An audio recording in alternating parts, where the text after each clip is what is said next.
like the private police of all sorts of proprietary software companies, notably Microsoft, and they actually give big emphasis to Microsoft, and they seem to be losing quite a bit of control.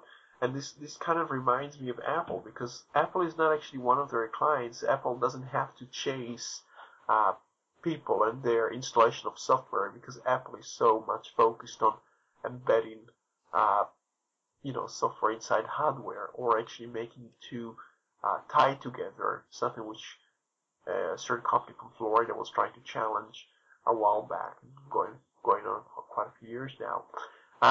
But the BSA is losing some big members. It has just lost EMC, IBM, HP, and SAP. And the surprising one here is SAP, because the BSA was lobbying the same way as SAP was doing over the past 2-3 years. Since 2008, they were lobbying for software patents in Europe. So here you have the BSA having some really major issues. And I was cited by the German press today. My site was referenced there, and they did a whole article about this news story, talking about how the BSA apparently loses momentum, and I hope that's true. I hope that these data points actually illustrate the fact that the BSA is becoming something that's an embarrassment, that companies wants to be dissociated with it from it. I know certain companies that one company I used to not work with, but I was working with their product, and I was close to them in the sense that I was ranked number 1 in the world in their what would you call it, the leading application, or MathWorks is developing MATLAB, and MATLAB is one program where I used to be pretty well known, and I still am to a certain extent, and they work with the BSA, and I think that gives them a really bad name, and any company that associates itself with the BSA now is being associated with people who basically come around kind of shattering your door and just saying, oh, you're a pirate. And it's a really bad thing, it's a really bad image to have, and even if you only do this by association, and these companies try to assign the BSA to do that because they don't want the bad association or the bad PR which comes with actually, so kind of metaphorically breaking people's doors down and putting people in jail. These companies realize that their names are behind these companies, and people know they're associated with the BSA. And the hope is that by shaming these companies and saying stop supporting the BSA and stop using this proxy, which works like the RIAA and the MPAA, basically working as a shell that absorbs the bad reputation on behalf of companies like Sony and Warner and so on. If they can be shamed, you can completely finish this instrument, this establishment whose purpose is to just be a bully, and have the companies try to find different ways of doing business instead of intimidating people and scaring them and trying to, as you may know, what the BSA does is it lures people into snitching on their employers. So it says, well, we'll give you an award if you expose your boss, or if you tell us, oh, your boss is not paying for this license of Windows. It's really nasty techniques in trying to separate people apart just for the sake of profits for their subsidiaries. Right. Well, Roy, I've certainly looked down my list of things to bring up, and I think I don't think I have anything else for today. So, if you have any last thoughts for the show, or any last article that you want to, I'm actually wondering which song we close with, because we didn't actually plan this show too much. No, and unfortunately, what happened for the benefit of the listeners, what happened today was we had a few topics we wanted to get out. Unfortunately, we couldn't get hold of Gordon, so we went ahead with the show. I've been keep checking the channel to see if he's come back in again to try and get him on, but he hasn't appeared. So let's hope all is well with Gordon. It's just a temporary technical fault.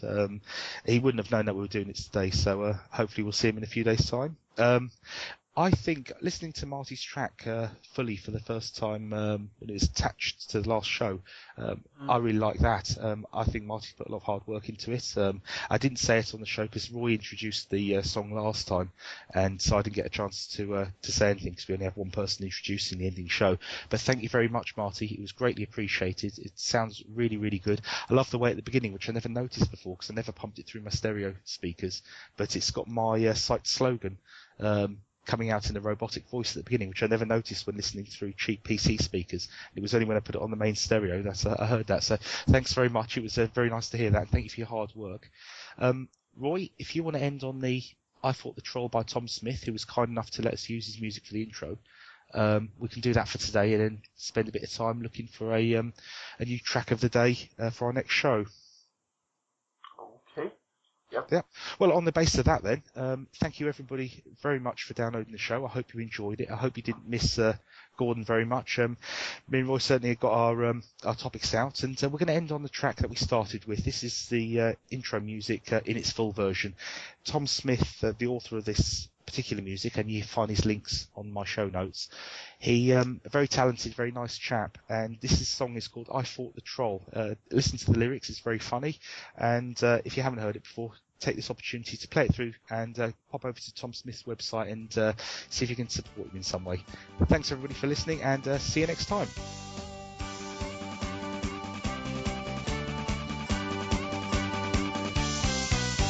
It's Friday night and I'm gonna get sauce. I fought the troll and the troll lost.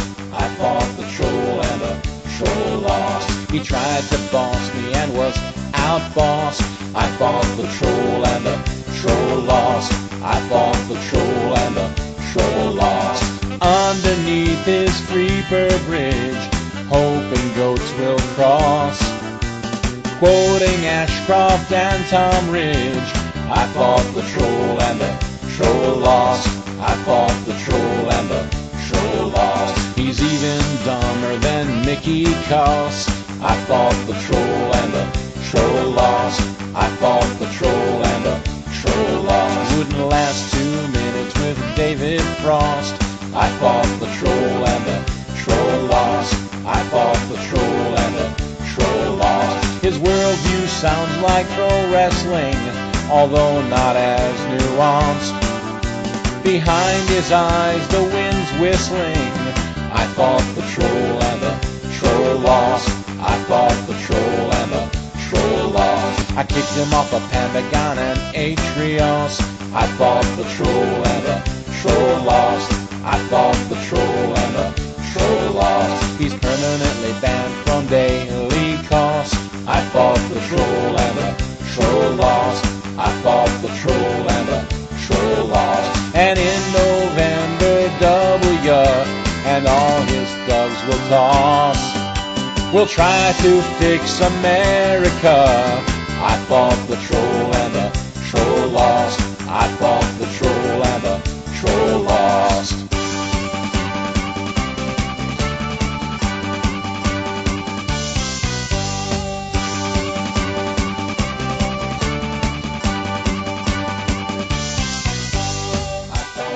And all you trolls out there trying to aggravate everyone with your stupidity, illogic, and blind, unthinking devotion to the Bush regime, this section is especially for you. I'm not going to name any of you out loud, not wanting to give you even the slightest possible notoriety, but as you sink under the weight of your own asininity into an intellectual La Brea tar pit, you can imagine that I sing your nom de guerre right now and bask in a stolen fame you don't deserve.